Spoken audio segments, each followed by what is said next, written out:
I guess I'd request the moderator to take his place. Ladies and gentlemen, Mr. Ravi Ramakrishnan.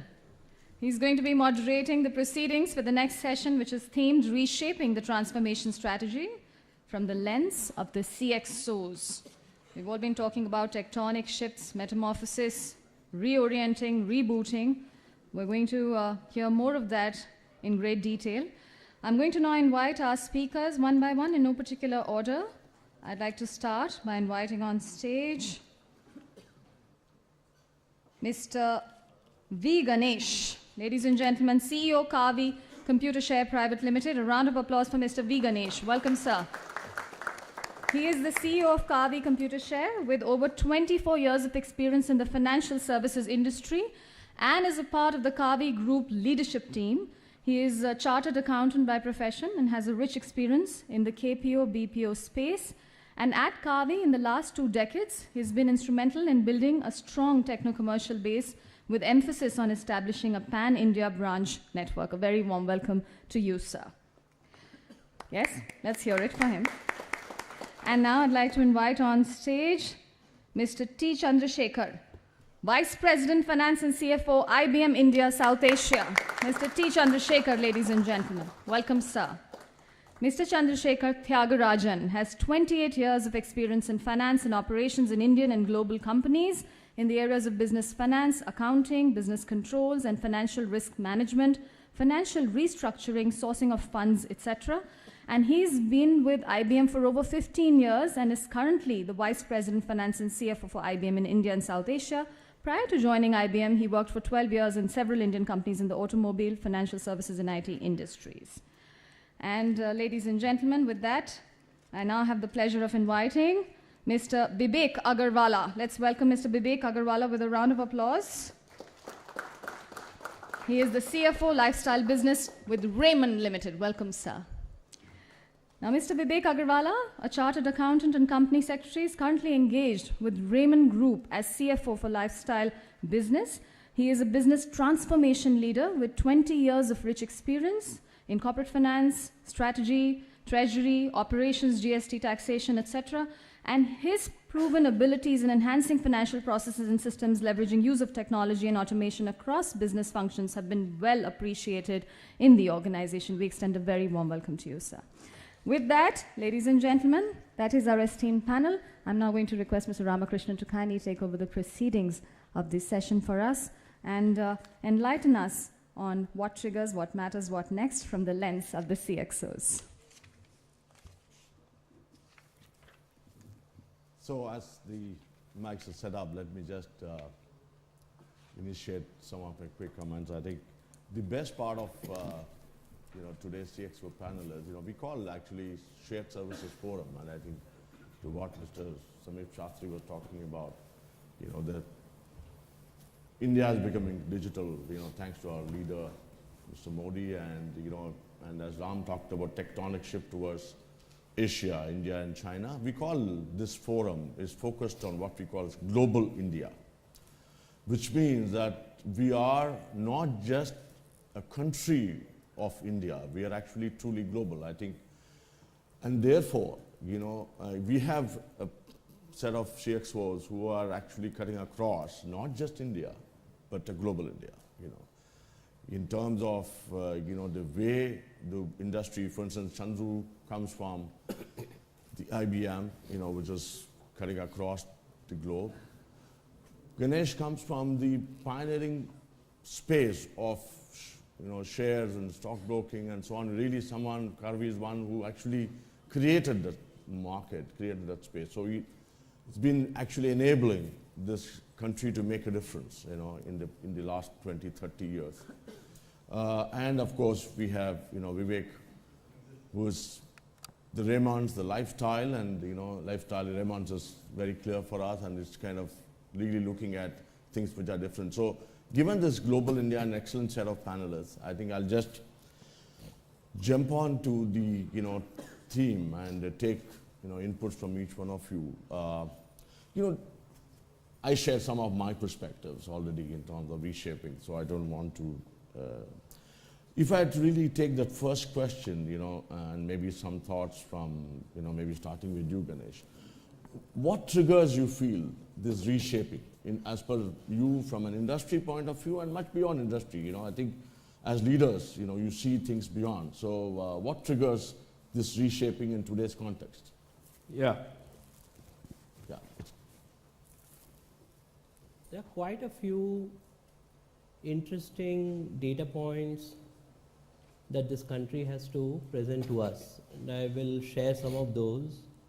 The first thing is that the fintech adoption in this country is twice as much as what is there in the rest of the world. The number of millennials living in this country, which is about 40 crores, is higher than what is there in China and other parts of the world. And I talk about what is called as digital Darwinism. Now let me explain that.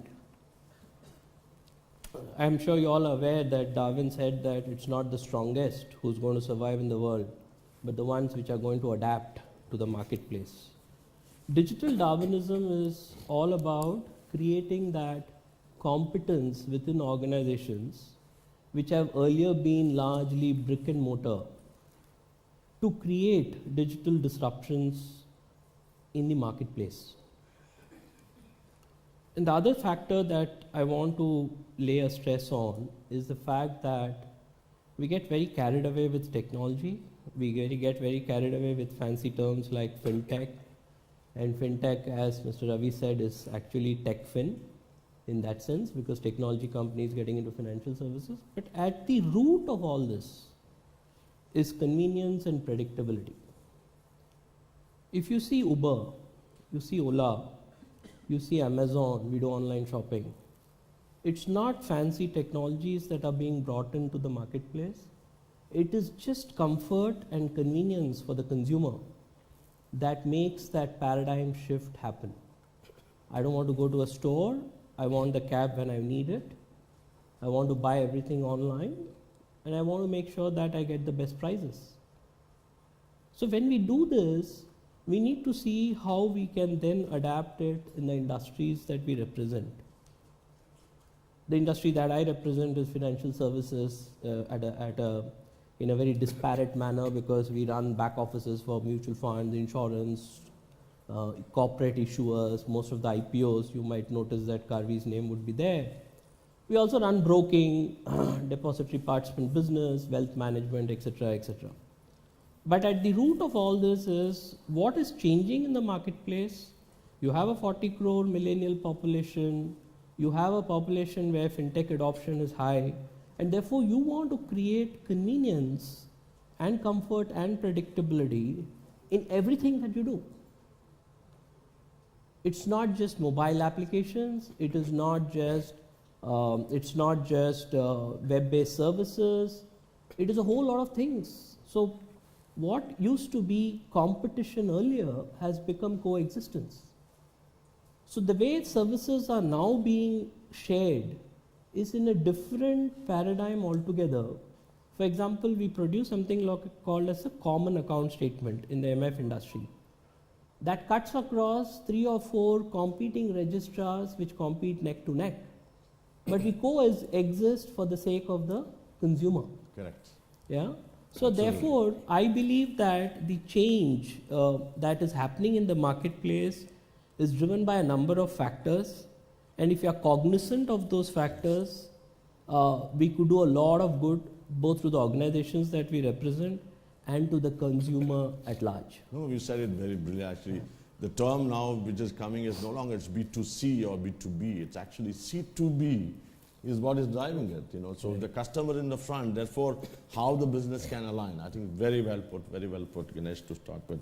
So, Chandru, from India and of course global perspective, how do you see the changes happening, and you know what kind of reshaping which is required in today's context?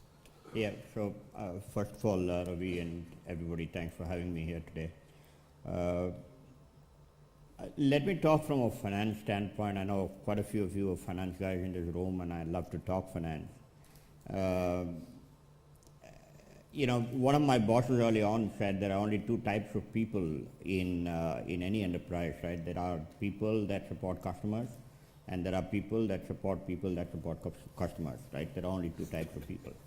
I belong to the second type for the most part. I do the first as well, not so well though.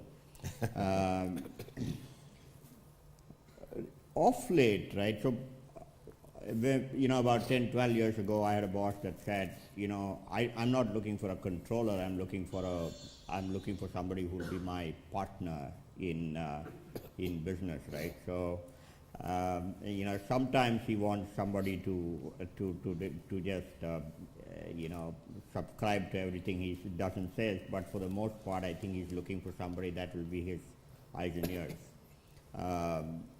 If I were to then look at it, further, where have we in finance grown from being bean counters, from being controllers, to being what we call trusted advisors to the business. I was 3 days ago giving a demo of a tool that we developed within IBM to few CFOs, country CFOs within IBM, the CFO of Bulgaria, the CFO of Netherlands, the CFO of New Zealand, CFO of Singapore, CFO of Mexico, and so on. So it was very interesting when we went through a tool. This is developed by the IBM Finance Transformation team, and this tool is supposed to understand human language, right? You just type, you don't need to know any, technical jargons, and I would love to use the word that Ganesh used, the Darwinism within finance, I would say in this time. And you just talk into the tool, and the tool starts to give you information, culling data from the financial systems on a real-time basis. So it is not for finance guys, right? It's so idiot-proof that even I can use it. So, that's how easy it is. And it can give any kind of information that one would want to run a business on a day-to-day basis. And suddenly some of these CFOs said, oh, okay, so we have shared service centers in Bangalore, in Kuala Lumpur, in Bratislava, in Brazil, in Budapest. What are you going to do with all of them? Are you going to bomb all of them and the jobs are gone? No, the answer is absolutely not. I think a lot of digital, a lot of everything that is happening in finance, in industry, in techfin or fintech or whatever we choose to call it, is all going to aid humans, right? It's going to aid humans to be better prepared, to do a better job, to get beyond the process and get into decision making. I think a lot of the digital that we're seeing that is getting thrown into these businesses, and Ganesh very well pointed to Amazons and the Flipkarts and the Olas and the Ubers. It is technology, but it's technology that is easy to operate, and it is useful day-to-day life, right? Imagine 200,000 taxiwalas in several parts of India using smartphones that you and I would never have imagined even 5 years ago, right? We were not so savvy about smartphones even, I would say 78 years ago. And not to say that taxiwalas are not intelligent, they're probably more intelligent than some of us in this room are, but the point is that the penetration of technology to help humans, be it in my area of operation finance, in Ganesh in his business, or Vivek, I believe is here to stay, and I think the more we embrace it, the more we imbibe it, the better it is for us, because it is already a way of life. Yeah, absolutely. I think, to the point, I still remember the quote which Nadella gave recently, please remember that, if you have to reshape this transformation strategy, we need to remember that it's not human versus bots. It is human with bots. Yeah. And therefore, how we will now, so once you start thinking that way, then our world of looking at bots is very different. We don't see them as this is going to substitute jobs. I think you really said it well. It's not about displacement. It is really about making sure that we are making a difference in the world of technology as we see it. So Vivek, you come from market, you know, not just service perspective. So that makes a huge difference. You know, you're on the physical market supply, at the same time, you know, you are in the services as we talked about. So some of your thoughts about changing, and you have a global experience too. So please touch upon it. As you talk about transformation, you know, there are two types. One, you initiate, or another, you force to do that. Just I take a recent example of what has happened in the recent VUCA, what is happening, what has not happened, that demonetization and GST. Yeah. People are forced to transform. Yeah. But those who have initiated transformation before that would have a much better results, right? So like for example, I am from a Raymond, and Raymond is known more than 9 decades a legacy company. Raymond known for their products. But what we realized, that is not the product we, as you rightly said, C2B. Yeah. It is what I manufacture does not matter. What my consumer need, it matters. It matters that where my store, it does not matter. How and where they need matters. It's not matter that what form I need a money from them, what form they want to offer a money to them.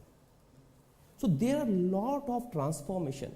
If something happens, like today, post demonetization, if you see Paytm, MobiKwik got a multiple valuations.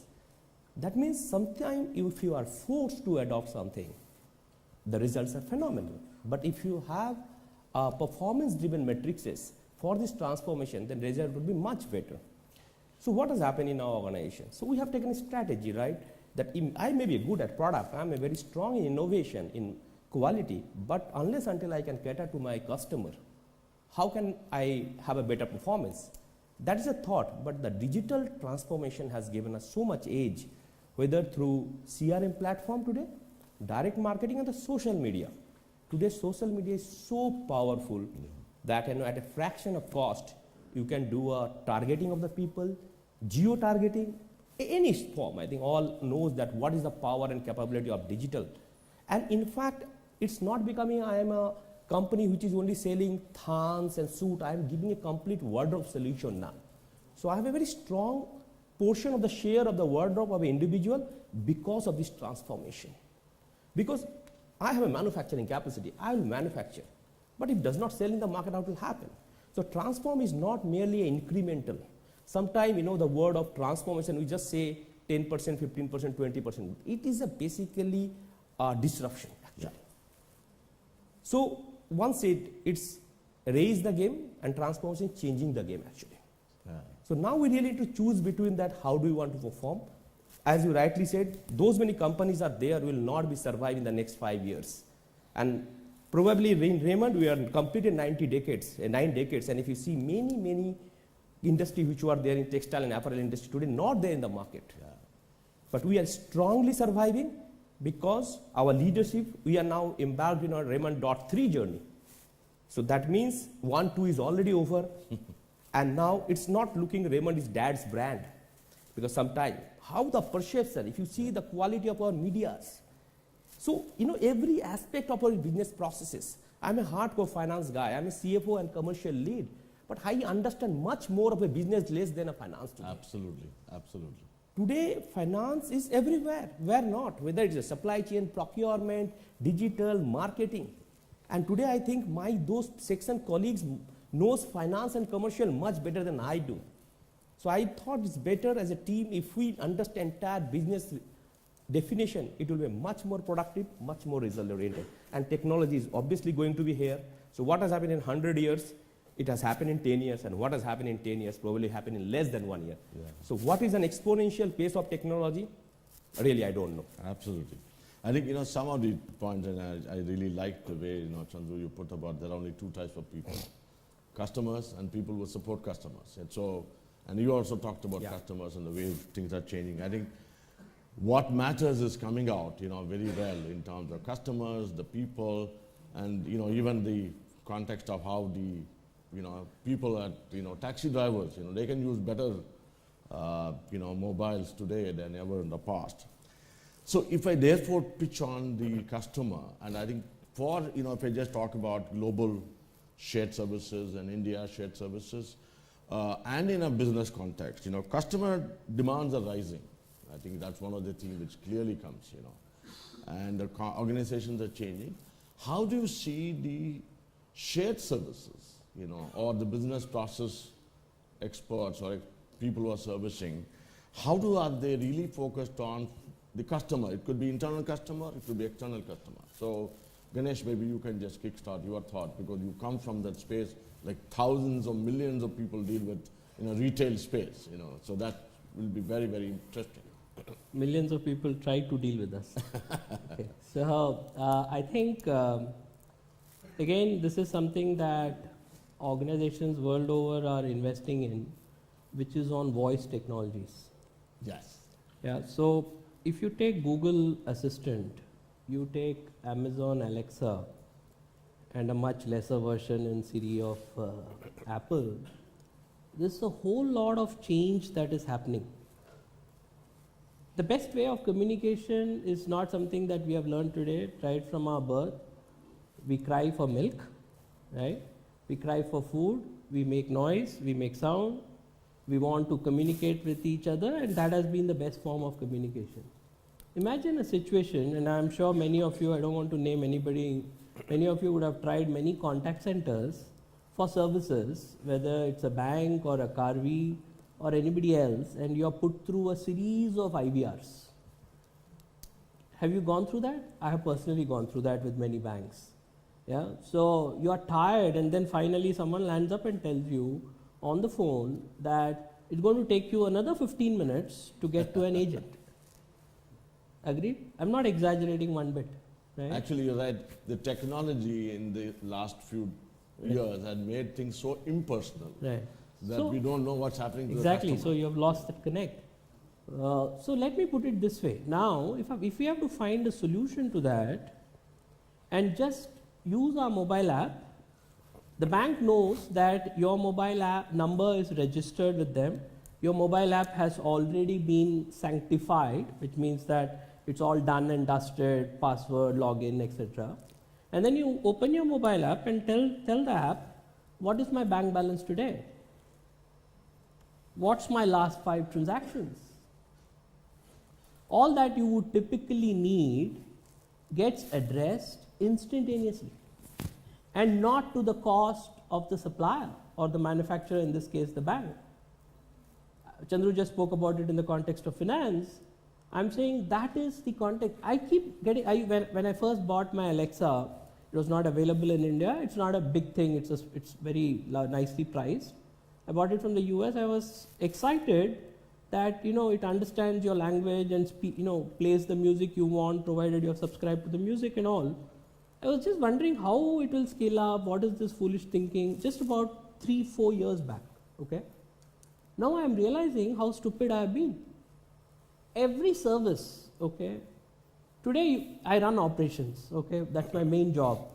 I want to know what are the volumes today. I want to know how much of the volumes have been processed, at what stage of the process life cycle that volume is. All of that is being captured in our system. We have a great imaging technology, we have a great workflow system. If we can tell blind as a bat where those things are, okay? But we need to read those reports, we need to get those reports published. For that also we have schedulers to automate that report so that nobody just intercepts it, it comes from the system at predetermined intervals of time. But if I were to just call and the computer, which has Alexa loaded or Google Assistant loaded, and it's integrated to that. I'll give you another example. Today, if you go back to customer service 4-5 years back, and even today with many banks, the IVR is actually done by an Amin Sayani or some of the best speakers in the world. They go to a studio, they get that all automated, and then that nice lovely voice, can I help you, I am so-and-so bank, etc., etc. Today with Amazon Alexa, you need to do nothing of that. Imagine you're launching products again and again, over and over again. Your IVR tree changes, because your IVR tree used to cater to product A, product B, product C. Suddenly product D has been launched. Go and change the IVR tree. Go back to the voice. Figure out that voice is sitting in Hyderabad, or that person is sitting in Hyderabad or Mumbai or somewhere else. I come from Hyderabad. Okay? And then go back to the recording studio. Add that, stitch it. Can you imagine the kind of time that gets wasted? If we were to use all these voice technologies, which is where the biggest dollars are being spent today, I think we'll be a very transformed organization on customer service. I'm taking too much time, so I'll hold No, here no, I and think then it's continue. good. And so, from your side, how do you see the shared services? You have set up the shared services, and you kind of made a difference, not just in finance, something in procurement, etc. So yes, what has happened, as again I talked about my industry segment, we have a multiple business units. Like I have 10 business units starting from suiting, shirting, apparel, retail, naming. And every business process has their own team, every team and all. And obviously, always centralization does not matter. Reshaping actually is not, you adopt everything, right? Yeah. What is relevant for you? And actually, I come from a background where we have seen that shared services has given a lot of benefits and all. So we thought, let's get engaged with some partners. And we got in study and we found that there's a tremendous opportunity, not only headcount reduction, because today if you see, the shared service basically started from a journey of a cost saving. Yeah, today actually it is a customer centricity. So today actually shared service, people don't see that whether it will be cost optimization, but what value add services can be given. Absolutely. So when we started the journey of this customer services, and since most of the cases if you see service function, which is basically internal stakeholder management, more than external stakeholder management. And it's a huge change management. Yes.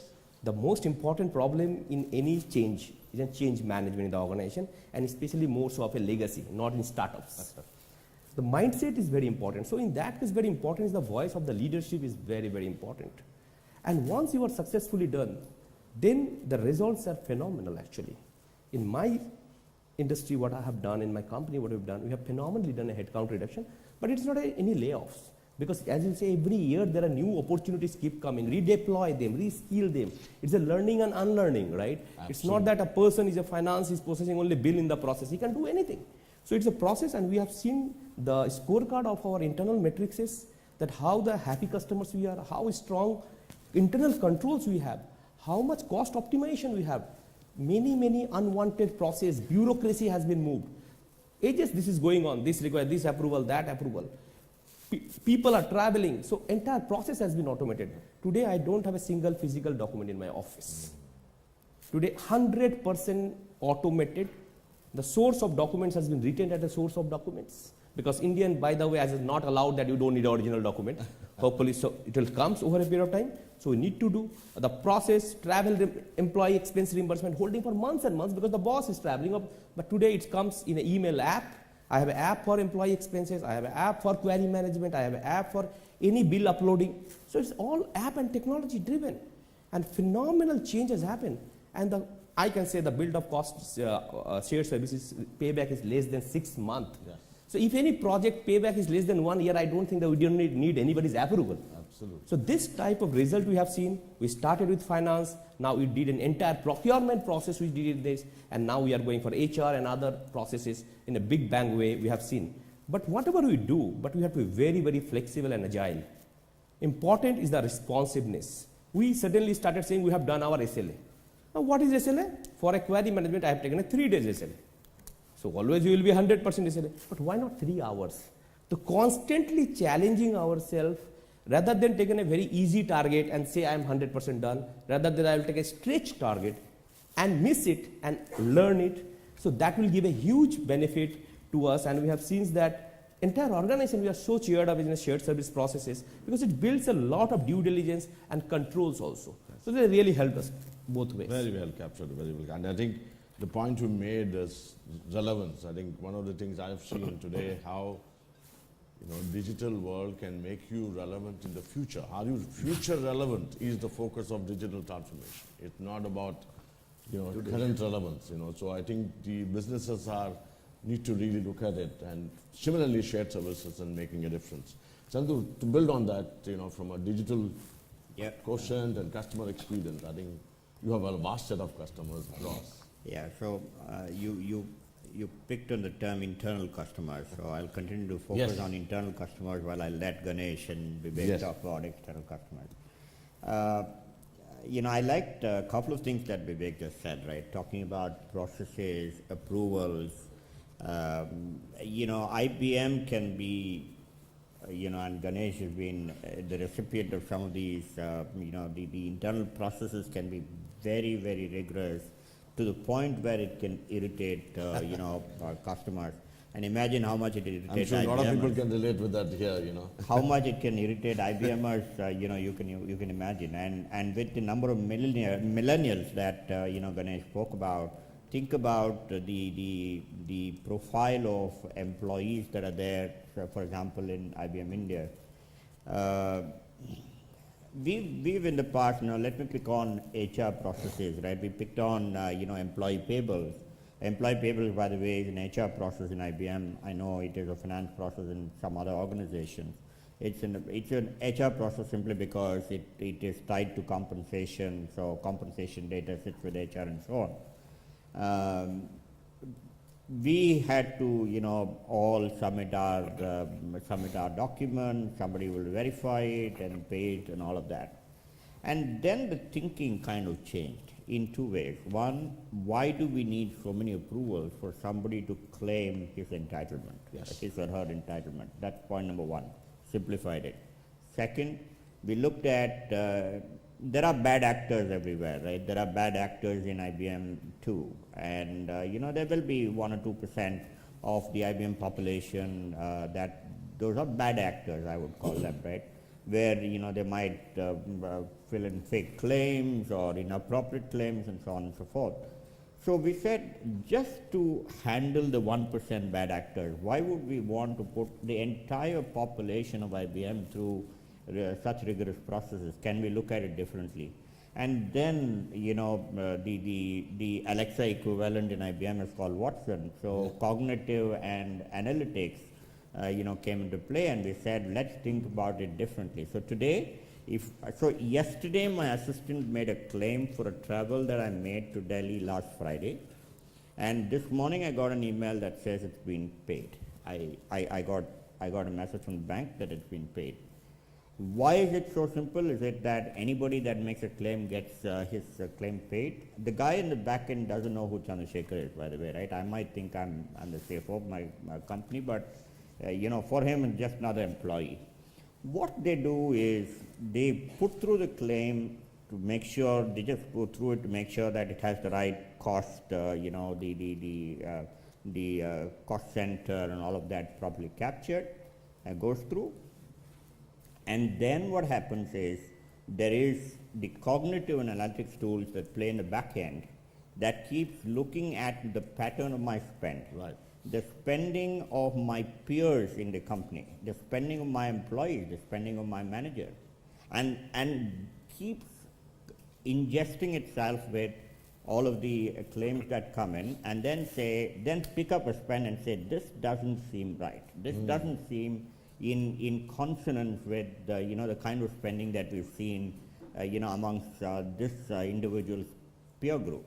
Absolutely. And then it straight away goes to a team that does investigation of the claim, and believe you me, the level of accuracy is mind-boggling, right? And this is enablement helping humans do a better job. At the same time, the level of customer satisfaction inside IBM, because for the 99% of the population, those are the genuine guys, they get paid in 24, 48 hours. Imagine the amount of pleasure that it brings to people that, that want to comply. Absolutely. This is just one small example to say how technology can help humans, how it can enable, how it doesn't necessarily displace, it probably enables humans to do a better job of what they're already doing. It in the process, like Vivek said, does displace a few people from a certain process into something more, higher up the value chain. Yeah. So we have them reskill. Unlearning is a great term that Vivek used. Unlearning is a very important term.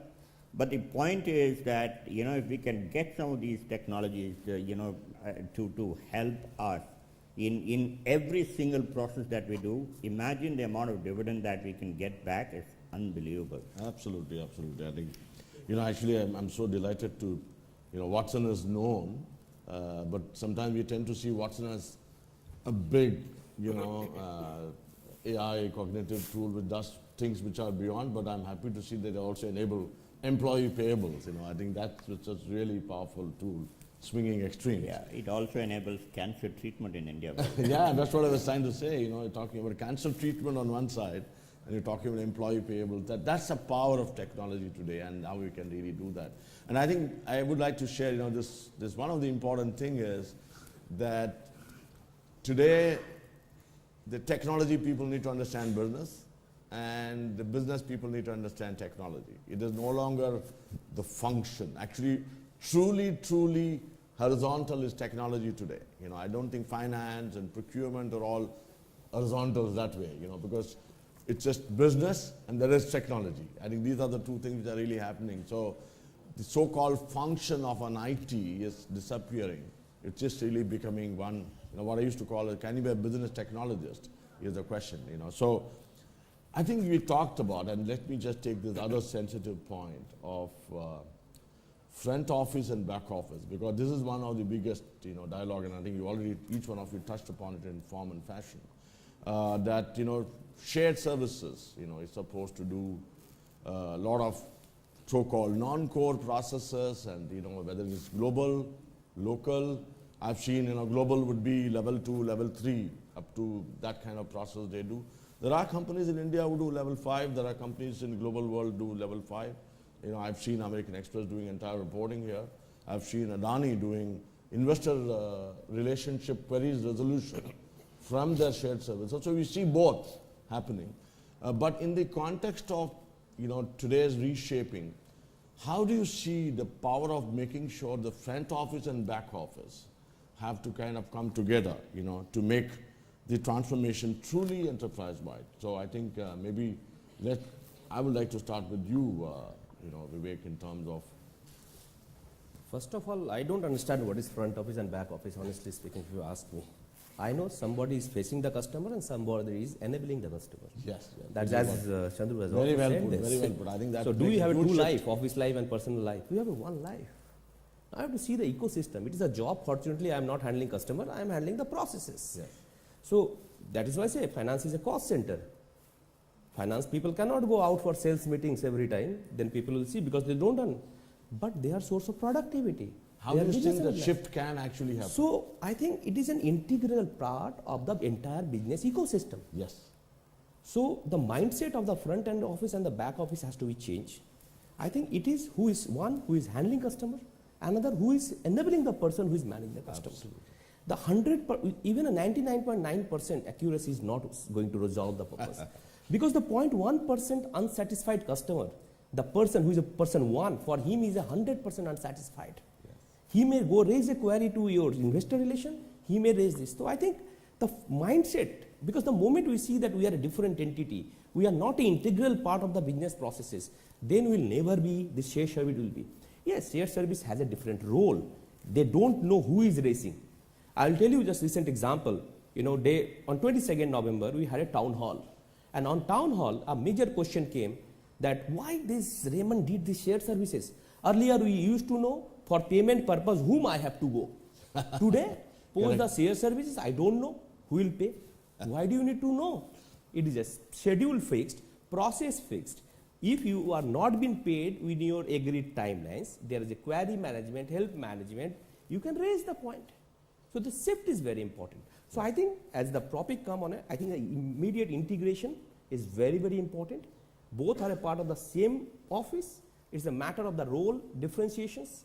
And so 100% integration, if this does not happen, I think the result success will not come. It will just be, people will prepare more and more chronological order that when you raise the problem, when I solve it, I receive the document that day. I think it's a fair chance, understand your customer, your internal customer, acknowledge that he has certainly faced the issue. Otherwise, he would not have come. So I think a more collaborative approach, more alignment, this is only going to solve those issues. And I think the way the technology journey is going, there will be no back office, no front office. It is an ecosystem which is catering to the entire customer need. And I think it's really touched. I think one of the things today, we talked about shared services, why I don't know who is paying.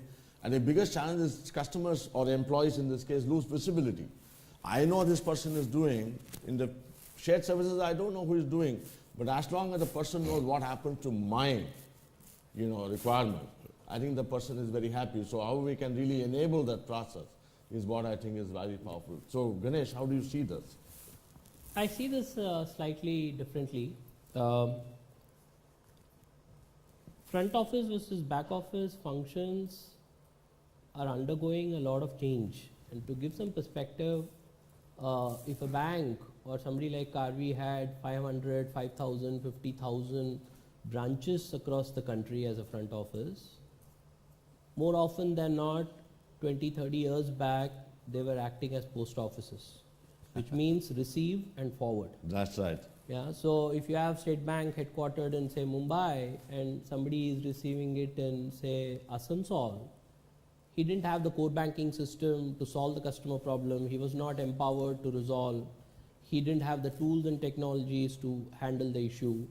And all of that has now undergone a first level of change, where you are empowering the front office to resolve the customer queries and accept the request and transactions and whatnot. That has slowly started migrating to a completely digital branch. And you have seen some samples with SBI and others, where there is still a branch but not necessarily manned by human beings. It is still a while away in my view, because we have to keep in mind what I first said, that you have 40 crore millennials, but the balance 80 crore are not millennials. Yes. They need to be serviced, right? So back in our business that we run, we have seen transaction volumes, and we service something like 9 crore investors in the company that I have the privilege to run. And what we are seeing is that transaction volumes are just galloping. And those are because of disposable income, better awareness, you call it what, a booming society and so on. But what is happening is when 100 has become 200 and 100 was an 80 physical and 20 digital, 200 is now 70 physical and 30 digital. So you have moved from an 80-20 physical digital engagement to a 70-30 digital physical digital engagement. But your absolute numbers, when 100 becomes 200, it has become much higher in the physical world, and you still need to cater to that. You need to expand to branches, you need to be in the tier 3, tier 4 towns. There's a lot of financial inclusion that is being spoken about, and that requires a physical touch. How much can we empower those branches and make them self-sufficient? How much can we digitize those processes within the branch without a human intervention is something that we should constantly endeavor and attempt.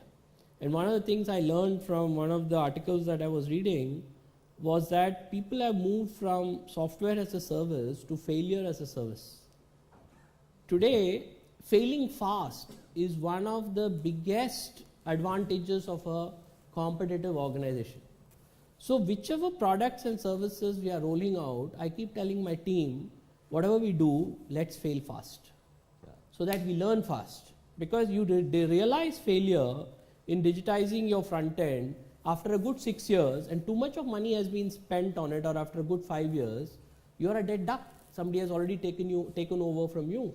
So my sense of front and back office would be, at least in the industry that I represent, would be very focused on definitely expanding, definitely empowering and digitizing to the extent we can, but not losing the human touch, at least in the foreseeable future.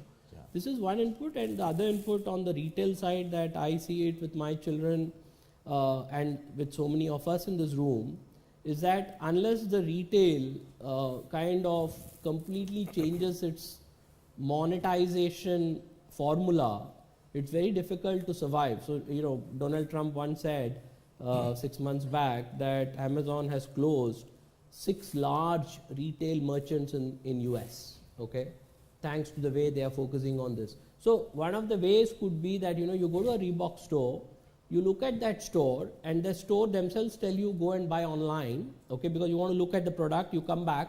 My son told me this, you come back, Dad, we'll go online, we'll get 20% discount. And a Reebok shoe doesn't come cheap. It's about 6, 8, 10,000 rupees. So 20% off is a lot of money in absolute terms. If the Reebok store was to model by saying, sir, use my code, so that I get some commission and some credit because you have walked into my store. Yeah. Okay, rather, you have not bought the store. I'm very aware that you are very digital conscious and your son is not allowing you to buy, because it becomes sometimes a matter of emotion, a matter of whether you're doing adopting the right principles in life. After spending so much time at the store, you're going back and buying online. So if those guys were to tell, link your sale to my store so that I get some commission, and my store is just a display store and not necessarily a sales store. Of course, you can come and buy if you want, but the way digital is overtaking what Donald Trump said will start happening to the retail stores in India. So therefore, the front end, to that extent, on a retail perspective, must kind of revisit their commercial models. And human touch is important. I Very just much would so. like to add one point. Even nowadays one advanced stage, even eliminating physical retails. Yeah. The way VR is coming up today, virtual Yeah. reality. Today you don't need to go to the stores. Even sitting at home you can feel the product. Yes. There are technology called haptics, where you can wear the VR, even sitting where VR with an barcode scanner, you can book all the grocery items sitting here, Very right. whether gluten free, non gluten free, starting which is the running base scheme, whether your friend like on the pad you just touch it and you said who are my or friend in the Facebook has bought this item. You don't need to go in a physical retail. Very right. Imagine it's eliminating physical retail in future, but you are getting all experience sitting at home. Very true, very true. And VR set is today at a penny's price. Yes. So I Chandru, think your thoughts? Yeah, No, but so- just VR is just giving up to what is now known as augmented reality. Yeah. So Augmented reality. AR is speedily VR is very, very affordable today, but VR will die a very quick death in my view with augmented reality coming at very affordable Yeah, AR is prices. coming up, absolutely. Yeah, sorry. Yes. Yeah, so there is AR and then there is AI, and I call AI augmented intelligence, right? So Not just artificial. not just artificial. Very true. It undermines actually. Yeah.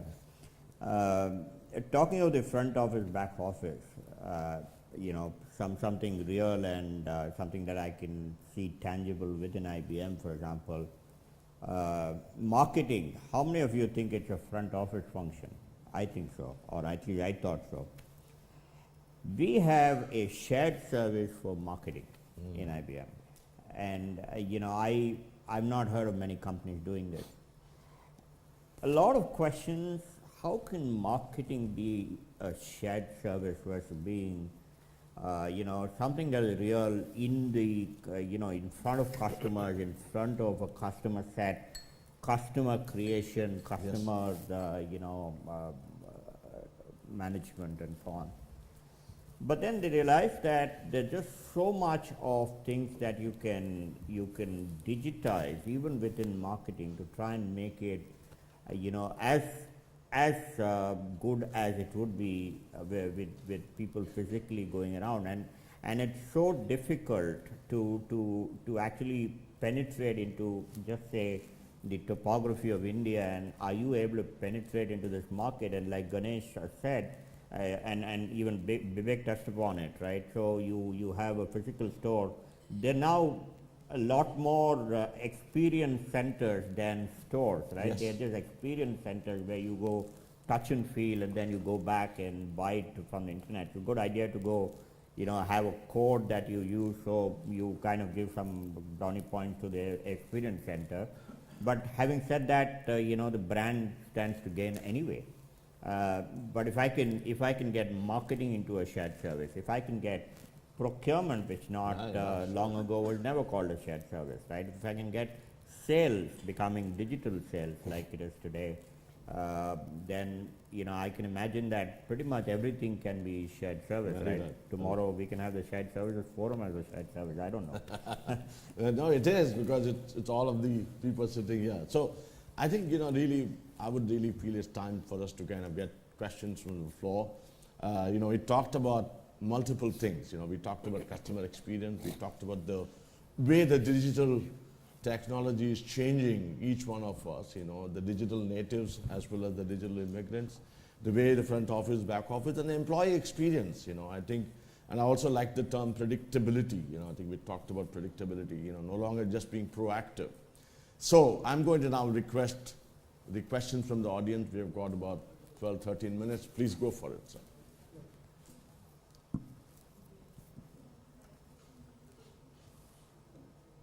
This is an important part of the interaction. Yeah, thanks. Am I audible? Yeah, very audible. Yeah. I have very okay.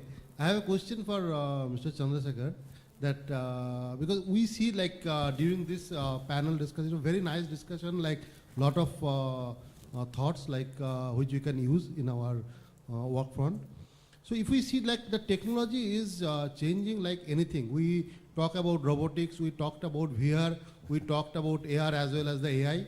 So and which are impacting our organization as well as our shared service center functions, and because these are all impacting our customers and also our speed to serve the customer. And so what is your thought, like how we should be prepared to gear it up to face these things? Yeah, so I like one of the words that I think Ganesh used and also Vivek alluded to. It's called adaptation, right? I recently wrote a blog on my LinkedIn page, and I titled it "The Formula for Success: Adopt or Adapt or Fail," right?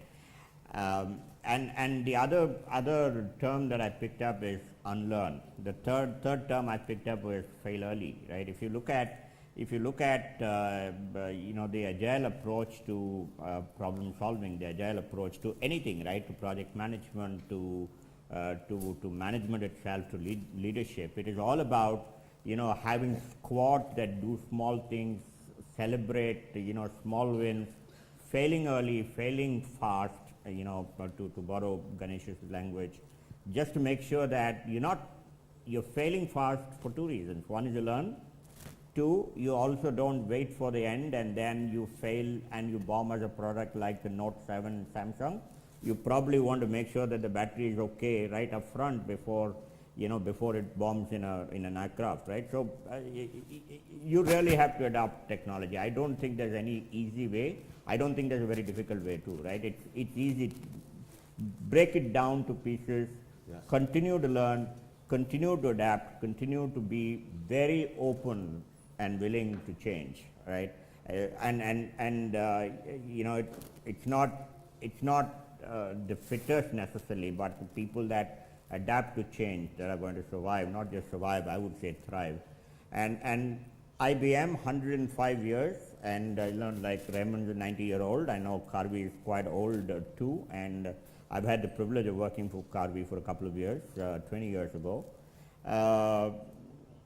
These organizations survive not because they have built something that's going to last for generations. I don't think that is true any longer. They survive because they adapt every time. I remember Karvi was the first depository participant. This was very, very many years ago. It was a founder participant of the national depository when that came up, right? And this was at a time when this was a bunch of chartered accountants, and I think chartered accountants are the most difficult to change, and I'm one of them, right? And these are a bunch of chartered accountants that created the company called Karvi, and the way they have morphed into what they are today is a case study in itself. So if you look at IBM, for example, 105 years, and we've seen so many, right? We probably don't call it the way Raymond does. We don't, not the 3.0 and 2.0 and so on, but we have our own terminologies. But it is all about making sure that we adapt to change today, right? How many of you know that, there's a video clip that, I could send to you sometime. It talks about the new IBM, and it talks about, how many of you know that IBMers don't wear suits anymore to office, right? We have people wearing jeans to office. Yeah. I don't have jeans at all personally, but I used to get so angry about people wearing jeans and collarless shirts to office, but today it is in my dress code, right? I can't defy it anymore. We just have to adapt to change. We have to understand that we respect people for what they are. We respect diversity in people, in processes. We got to adapt to change. We got to understand that the change that we do is better for us. You give up a lot more than you take, right? Earlier you used to keep a lot of control. As you give control and push it down today, I think the level of creativity that you see, the level of problem solving that you can make happen is a lot more than it used to be. So I just think the 50-year-olds have to start adapting to change. Fail fast, quick wins. And I think I just want to build on Chandru to say that even adapt has become reactive today. You have to embrace. There's no choice, you know. So embrace has become a proactive world, and even that proactive, as I was talking about, just what is expected. You have to be predictable in the future. So I think more about it. One more question. Yes, please. Hi, I'm Rakesh from Nokia. And Sunil is obviously the president here. And this gathering is all about, a lot of industry stalwarts, but there's a lot of discussions about fintech. So let me try to bring some telecom perspective to it as well. And, I'd like to hear from this respected panel their thoughts on some of the issues that we are grappling with. So a lot of the things that we're talking about, AI, machine learning, analytics, we have been dabbling with all of these things. Keep the mic close. Okay. And when I look at the financial industry with my very limited knowledge and the concept of shared services, it is about process standardization and then build automation on top of it. Industry like ours, I represent the performance management for kind of global services. We are an industry where processes change very fast. Yeah. We have a lot of things which are non-standard, Yes. right? So I just wanted to hear some thoughts about or your experiences in terms of dealing with things which are short life cycle for their process. Things change, things are non-standard.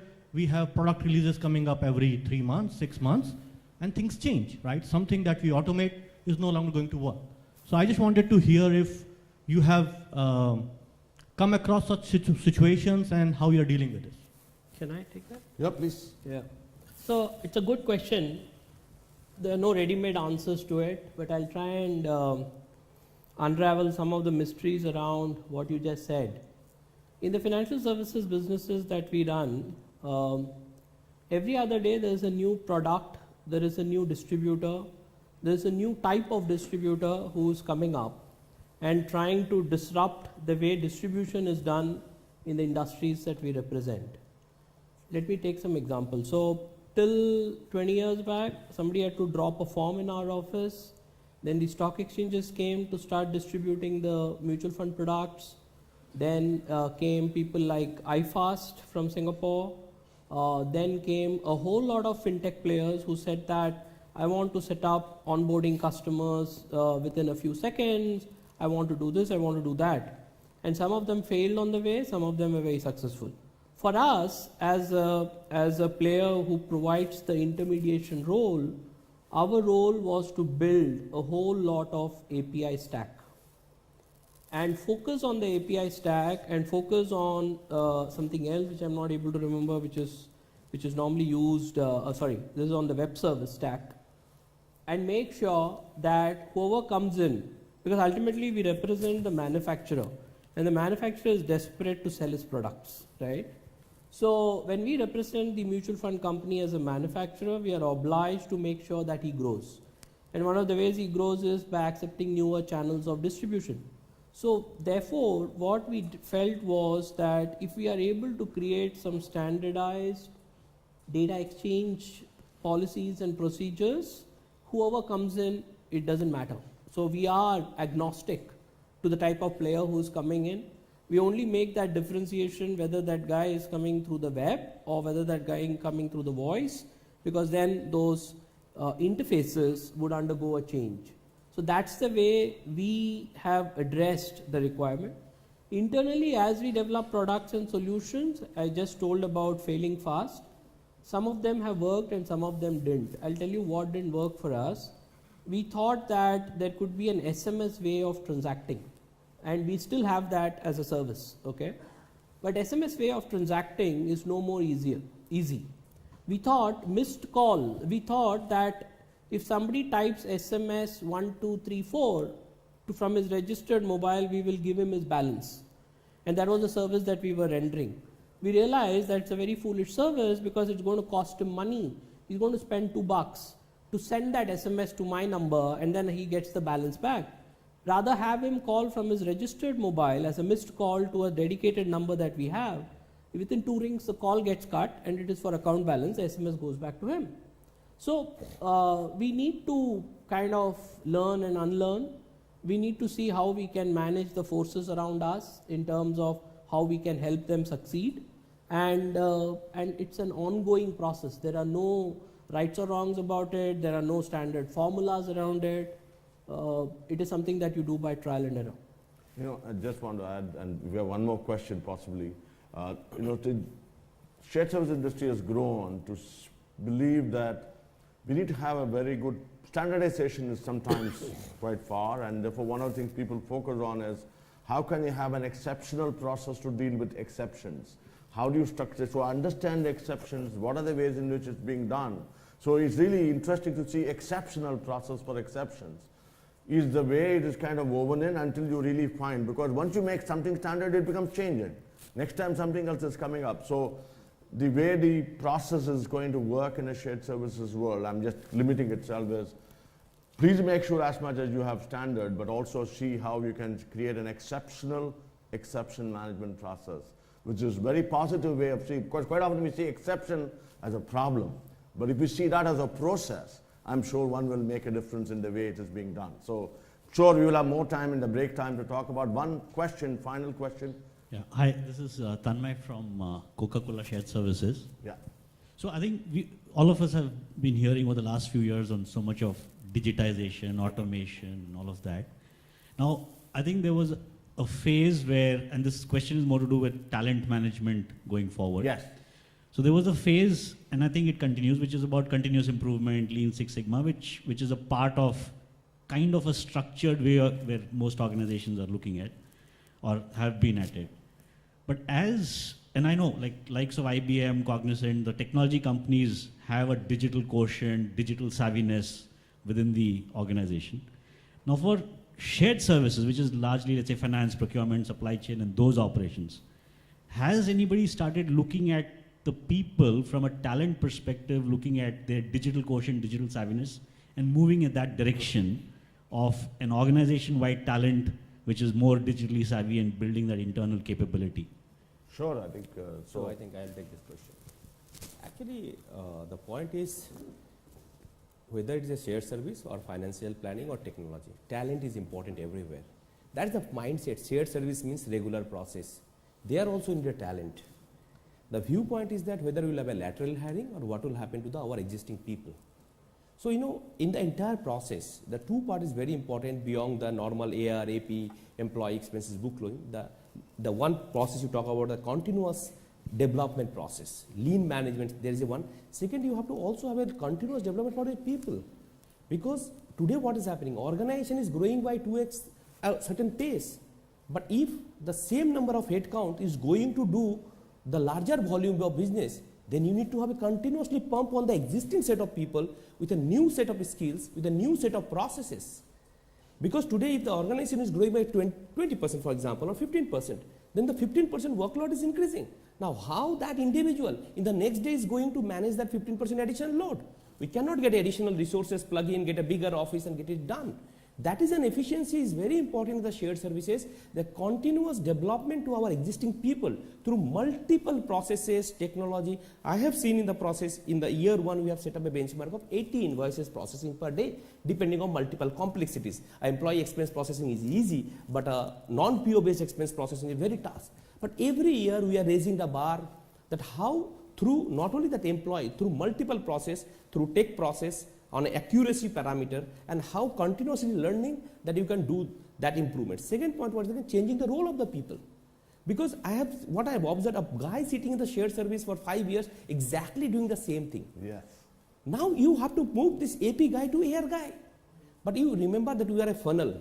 Everybody will not become a CFO of the company. You will not see that part of passion in everybody. But we as a leader has to inject that zeal to everybody that you need to be a part of this transformation journey. Many people will take the journey ahead, many may not take. And some type of organization, some transitions are also good. In a shared services, the day we started series, it is 9 to 6 BPO job, then probably people will not enjoy it. But I think the existing resources you have to churn. Even sometime in the last 3 years, I have taken a lot of shared service guy back to my business functions. I have taken them, given elevation to the planning roles. They are now working with the CXOs as a very important, because they have a 360-degree view today. Yeah. if a guy is working on the AR process and AP process, imagine that what knowledge he's carrying, and now you're putting a part of the business financial planning analysis, then the result he will generate. But if it depends on the calibrity of the person also. Now some of the cases, if you know that, okay, BCom graduates guy only sit in this process. A chartered accountant will not come in the, when I interviewing, then somebody told me, why you are putting a chartered accountant in bill processing? This question has been asked to me. Unless until you have a 360-degree view of your entire each and every process. Today also if somebody asks me, Vivek, can you make a cash payment? I just say, cashier I can do, but we don't make any cash payment. In the interest of time. Okay. But let me Thank assure you, this is a nervous system of digital transformation. I think you touched on a very, very important topic. Two things I will say as a pointer just now. One is, there is the reference of this. This talks about skill development as one of the key driver and how we can make a difference. Second one is, during the day, we're going to get a lot of leaders talking about global practices and trends on skill development, and I really want to, build on it. It's not a question which is just to be completed just now. I think. Can I just add one point to him? Just 1 minute. Yeah, just 30 seconds. Yeah, 30 seconds. So the way we interview people today in terms of talent management is the first set of questions, whether it is for marketing or shared services like finance, HR. Is, are you on LinkedIn? Are you on Facebook? Do you use Uber? Do you have UPI capability? Do you do digital banking? Do you use Ola? Do you use Amazon? These are questions that are a must. Well said, well said. Okay, so if we can able to establish that, irrespective of whether, most of the time you'll find the chartered accountant saying no for most of these. Okay, but the young BCom, the millennials that I spoke about, or the graduates to put it, are the ones we definitely ask this question. It's a must in our system. And for those, for the past, we conduct programs. For example, we recently conducted a program on blockchain. Blockchain is often talked about, nobody understands what is blockchain. So we keep conducting programs to kind of enhance their knowledge. Very well said, and thank you so much for each one of you. And just one more thing, I won't take even a minute. I spoke about. I told you to touch the nervous system. Yeah. Yeah, I spoke about the finance tool that was created to help dashboard for the business, and this is one of these great tools that we've just launched within IBM. The entire thing was done by the finance shared services team. It was together done by the finance shared services team working with the CIO organization of the company. So in many ways, they are the guys that they are upskilling themselves, and they are developing tools from just processing data. They're now developing tools to help businesses to run more efficiently and faster. So, so more about upskilling and reskilling as we progress today. So back to you. I'm sorry, Thank I'm you a little very behind. much. Yeah.